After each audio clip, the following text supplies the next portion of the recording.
63% of retirees report that, one of their biggest regrets is not having a systematic plan before they retired. And, most people think about retirement planning as growing and having a number, right? Oftentimes people ask me, Nolan, what's my number? Do I need to have $1 million? Do I need to have $1.4 million? Is there that magic number? But after helping over the years, hundreds, if not thousands of people transition into retirement time, I've discovered really the ones that are successful follow a 3-step plan, and really the ones who struggle are making a lot of predictable mistakes that we see happening over and over again. And in this segment, what I'm going to do is I'm going to share with you the retirement team action plan, and that determines whether you're going to retire confidently, spend your golden years traveling, enjoying life, doing the things that you wanted to do, or transition into retirement time and worrying about it, having stress.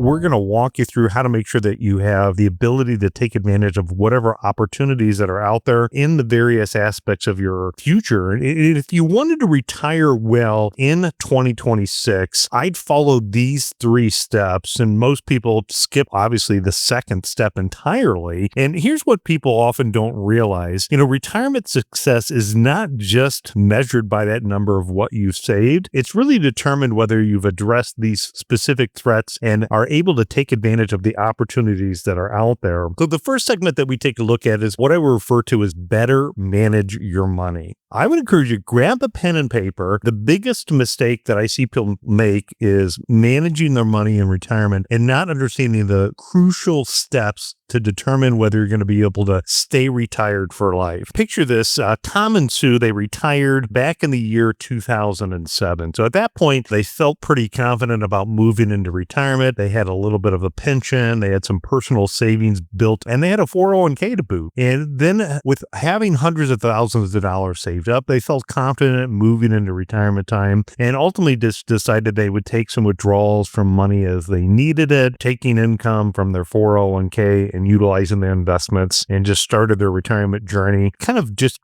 day one, really not kind of having a plan in place. There's another couple, we'll call them Dave and Kathleen, and Dave and Kathleen came and got together with us about a year before they retired. They talked to us about, what their upcoming retirement goals were, how much income they wanted to have in retirement time. They talked about a couple things that they wanted to do, like some travel plans. The husband was actually going to retire first. The wife was going to continue to work for a little bit longer to bridge some of the gap on the health insurance coverage and, get that retirement team action plan put in place. And they, really wanted to know how to make sure that their money lasted. And that's why we took them through that retirement team action plan, because the differences in the two approaches of just retirement either comes as a shock or, you don't have a solid systematic plan in place beforehand can change everything in what the outcomes are for your retirement as well. What Tom and Sue did is they, made a critical error that most retirees make without even realizing. They didn't really know, number one, how much money that they had exposed to risk. And what that means is that, in your working years, you're saving and you're growing your investment dollars. And you should be focused on grow,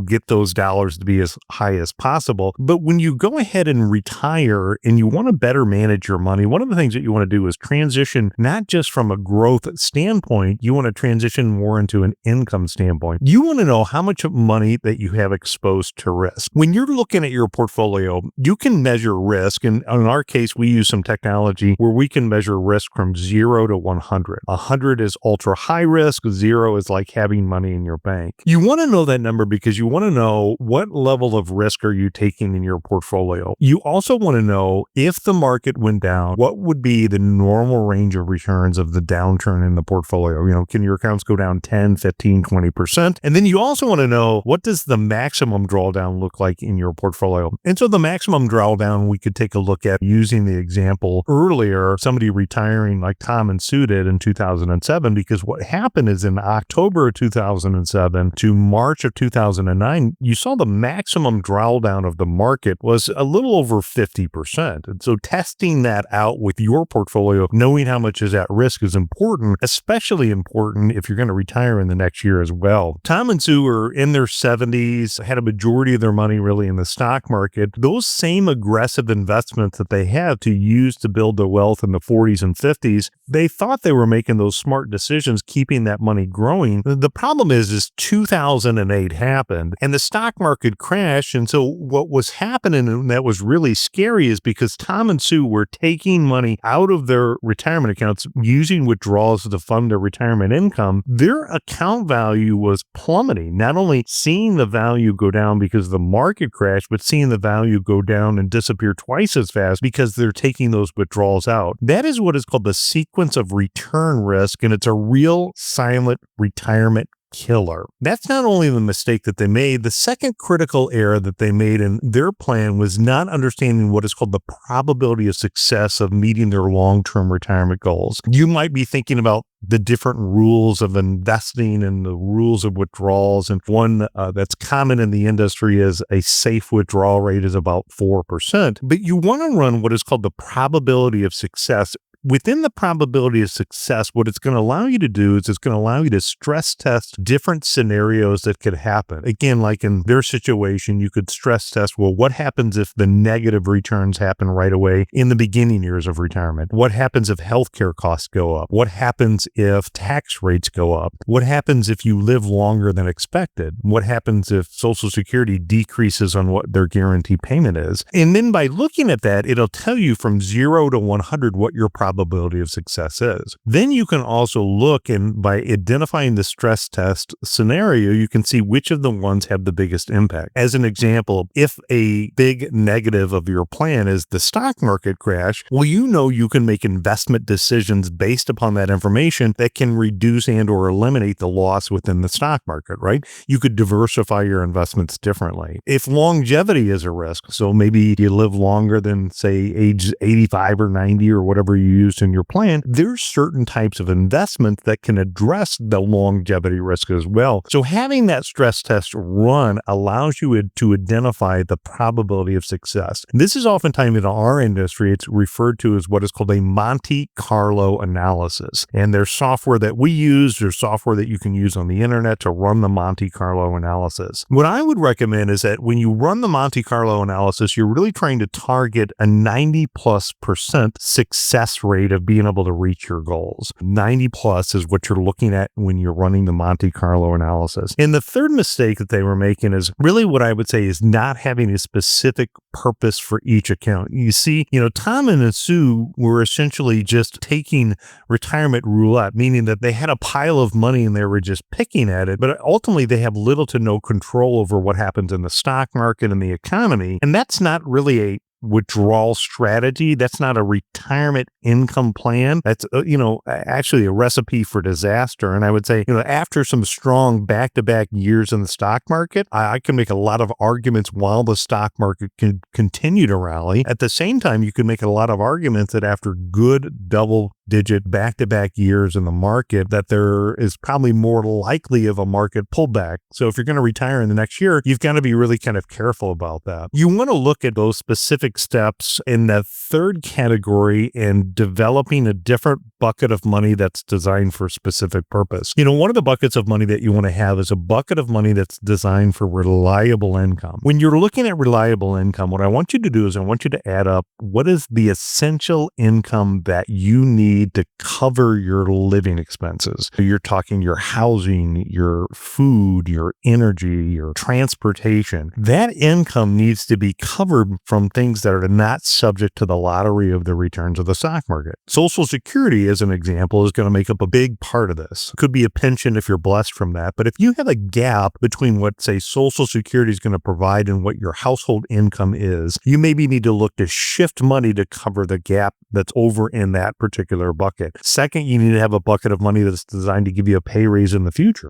Social Security is going to eat away at your buying power. It also could give you a backup plan. So what happens if Social Security is reduced in the future? If you had this pay raise bucket of money that could be turned on at some point in the future, then that can provide you more income. I also think that you need to have an emergency bucket of money that's set up. Usually when you think about emergencies, you're going to think about things like, what if I got to replace the roof? What if my basement floods? what if my kids call me up and they need bailed out? Usually if you have $50,000 in an account, that could be your emergency account, something that's very liquid, able to get to, not any at all risk associated with it, because you never know when that emergency is going to happen. Then having that, or you could also have maybe a year's worth of what your income withdrawal needs are as your emergency account. Then and only then, with the money that's left over, that extra money that's left over, that's where I think that bucket of money is ideal for long-term growth in the market. The long-term growth is going to help you fight off, again, long-term inflation. It can help you with your longevity risk. Putting this all together, it's really the process that I'm talking about on how to better manage your money. It's the philosophy and the process that we created here at America's Retirement Headquarters. It's what we call the independent income system. And really, it solves all three critical areas of managing your money to give you complete confidence and help you take out the guesswork if you want to retire confidently moving forward. The second segment, and again, the one that I talked about sometimes people skip,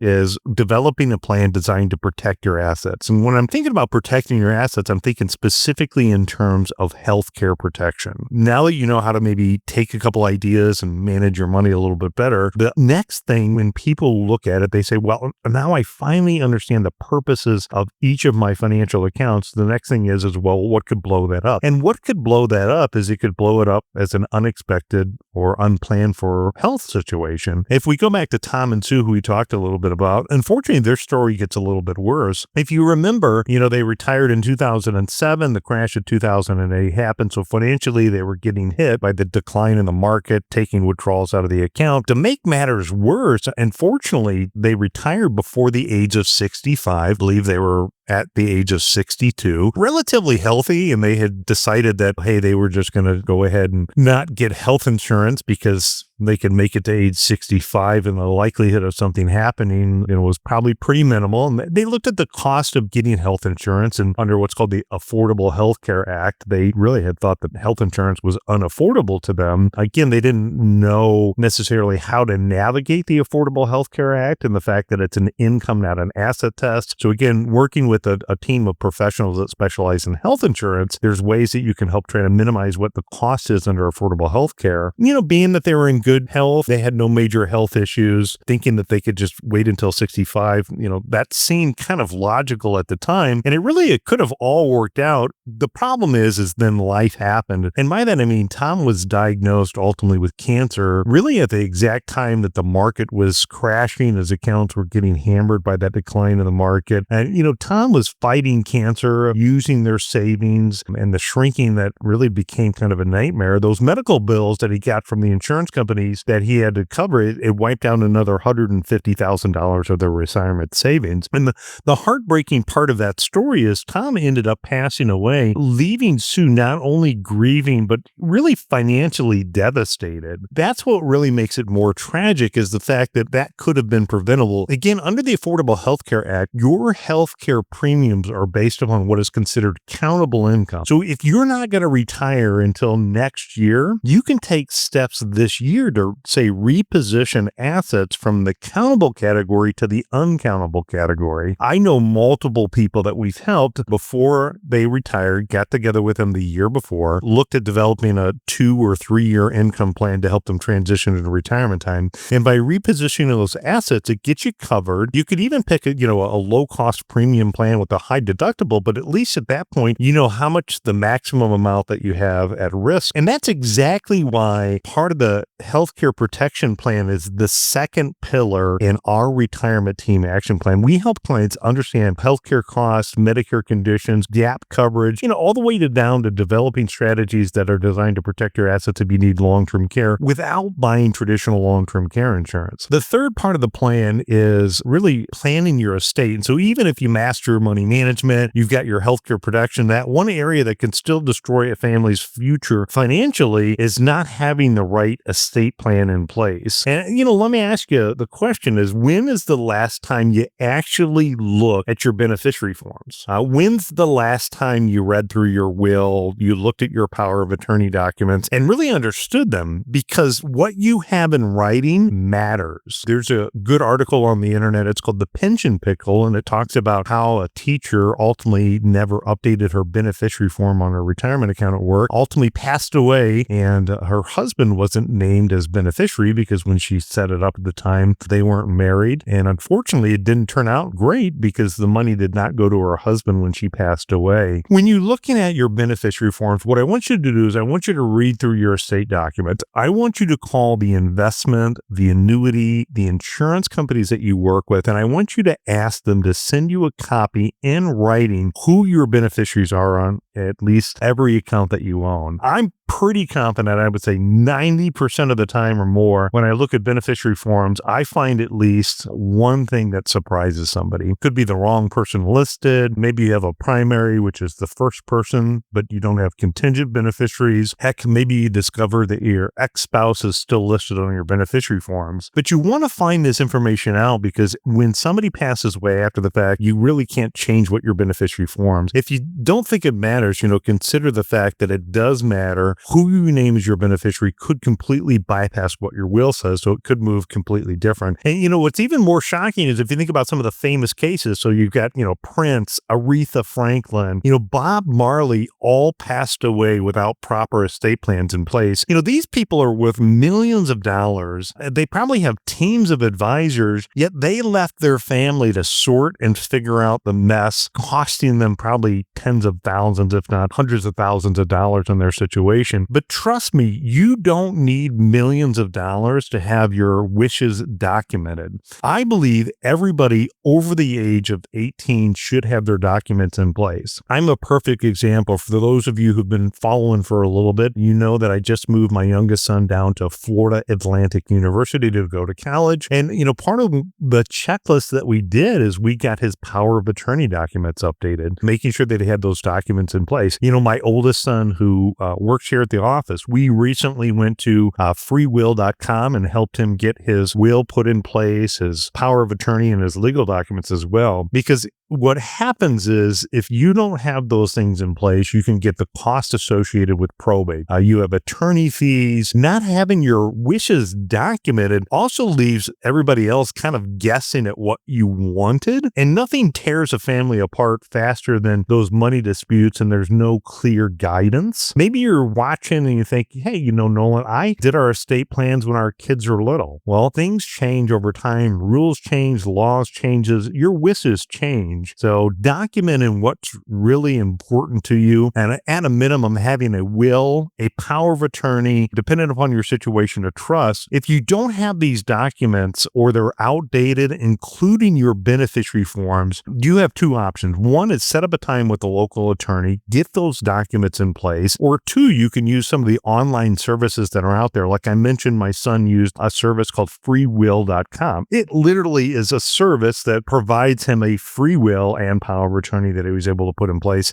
in just a few minutes. Documenting those wishes are definitely part of the equation. You also want to make sure that as you're doing this, is if you're married, thinking about in the event that there's a premature death, what are the things that you can do to protect your surviving spouse? Do you have enough life insurance? That's where life insurance can be handy in retirement time as well. And all of this part is exactly why this is the third pillar of the retirement team action plan. We help clients with protecting their surviving spouse, updating their beneficiary forms, making sure that they work with a professional attorney that can help them document their wishes clearly so their family avoids this financial strain and conflict. So you've seen the three pillars that separate confident retirees from those who struggle. We want to get you to like David and Kathy, who came in and followed that exact same system. To me, I think they're really surviving not only that, but thriving in retirement time. I think when they were in for their last review, they shared about their trip to Aruba. Unfortunately, if we look at Tom and Sue, they lack of some of that planning financially devastated them within the market. Tom's cancer, passing away, really put his wife Sue in a tough situation. So most people who complete that retirement team action plan are going to discover 2 to 3 critical gaps that they never knew existed. I'll help you create your own retirement readiness. If you followed along, you can write down any of those areas. Again, we're talking about the areas of helping you better manage your money with the proper risk assessment, budget, and bucket strategies. We're talking about number 2, protecting your assets with the proper healthcare coverage. We're talking about number 3, planning your estate with the updated documents and beneficiary forms. Here's what I see that you happen in next. You can maybe implement one of those strategies, realize there's some tactical steps that you can take. Maybe there's some areas that you need help with. That's why we created this segment to walk you through the exact independent income system that's really helped hundreds, if not thousands of retirees create that reliable income, create a predictable income, have a plan that they understand, and see how everything all fits together. We have that video where we walk through the independent income system. Of course, that is on our YouTube channel at America's Retirement Quarters. If you want to tackle this and you want to get some professional advice, again, just reach out to us, take a look at some of our other videos on YouTube, and give our office a call. We're here to help.